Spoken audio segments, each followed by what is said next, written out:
Mother Teresa and institute of computer education में आपका स्वागत है। Politicians should be educated. क्या राजनीतिज्ञों को एजुकेटेड होना यानी शिक्षित होना जरूरी है या नहीं?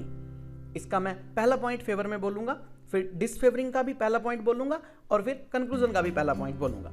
बाकी आप ध्यान से देखिए। Points in favour. The main task of politicians is to help in the development of nation. The elected leaders and candidates become MLA, MP and ministers. If they are not educated, how will they think about the development of country? They can easily be the victim of fraud which is harmful for them as well as the country. The power of decision making and situation handling comes by study only. It is neither possible nor justified to take right decision without education. So education for politicians is must.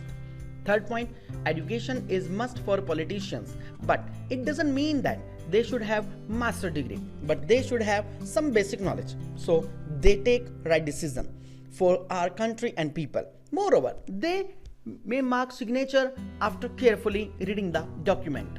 Fourth point, all politicians must be educated and all ministers must have a master's degree in their relevant field. MHRD minister should be having an education or management degree. Finance minister must have specialization in finance. Petroleum minister must have petrochemical degree and so on. If they are subject expert, they will be able to look after their ministry with flying colors and the progress speed of country will be in multiples. Fifth point, education doesn't only mean to get academic knowledge or degree, but also to differentiate in right and wrong. Great philosopher has told that without education, human being is like an animal. So we shouldn't want that our politicians should be uneducated. Points against.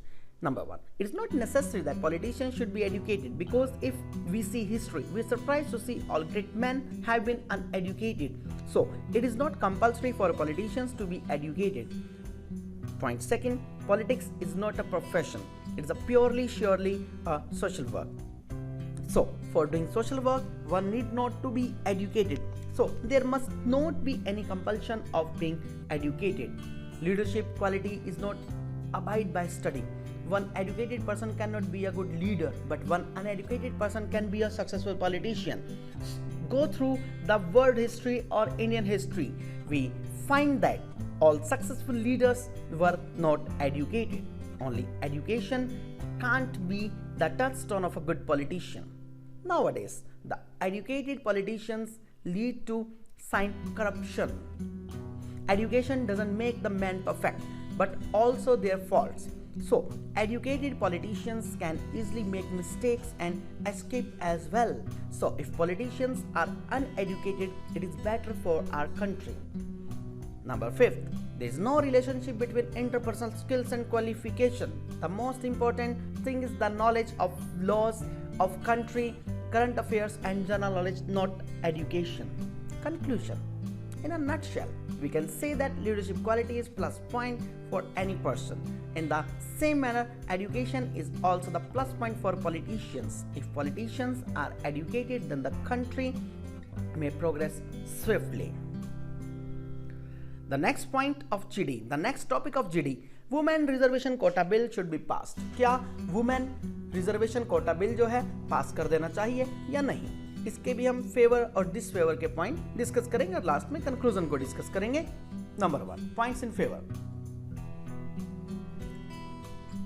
In our society, women empowerment is very necessary because it is considered in our country that men and women are equal. But even some of the villages are there where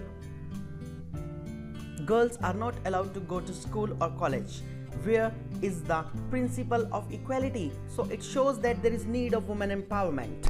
Point number two, it is considered that men and women are equal, but it is only to say. In reality, the story is other way around. In middle class families and in villages, more importance is given to educate the boys, not girls. Number third, women quota bill should be there for women empowerment. Majority of the people have the opinion that females are given equal chance, but ground level reality is that a large portion of women population is still not educated. Number 4, a large number of population is living below poverty line or below middle class. Their thinking is that daughter is the burden on them. So they are more interested to teach their son, not daughters. If daughters are not educated, who is going to offer them job? Number 5. If women quota bill is passed, then a particular percentage of female contribution will be ensured. It will develop and raise the position of women in society. One female educates 2 houses, one premarital and second postmarital. Women will be able to lead a life with confidence if this bill is passed. Points against. Number 1. There is no need to pass women quota bill because as per our Indian constitution, every citizen has got the right to equality. Equality means no discrimination will be there. So, to escape from discrimination, no women quota bill should be passed. Point number 2. Women quota bill is merely the imagination, not reality. It is not only but the publicity stunt of political parties. No political party is going to pass this bill. They are just distributing the toffees and public is living in fool's paradise. Point number 3. A female has to go another house after marriage, but a male not. Male has to bring one female to his house after marriage as a wife. He has to feed her, look after her, fulfill her all necessities and stand by with her in her every thick and thin. In a nutshell, he has to bear her every responsibility. So why quota bill for women? Point number 4. Women are competing the man in every field. See the results of boards, universities and corporations, etc. Everywhere women are there. They are in army, navy and now in air force also. Women are growing in each and every field. Number 5. Every citizen is equal in India without considering age, sex, race and religion, etc. None has right to give such quota to anyone. One who has the talent and brilliance will himself or herself will get a job, whether he or she. No quota should be fixed for anyone. Conclusion. One female has to suffer a lot sometime before marriage and sometime after marriage. She is dependent on her husband emotionally as well as financially. If she is in any problem, whom she should take help? Women quota bill may be passed, but keeping in view the situation of that woman, likewise if she is widow, divorced and disabled, etc. But not for every woman.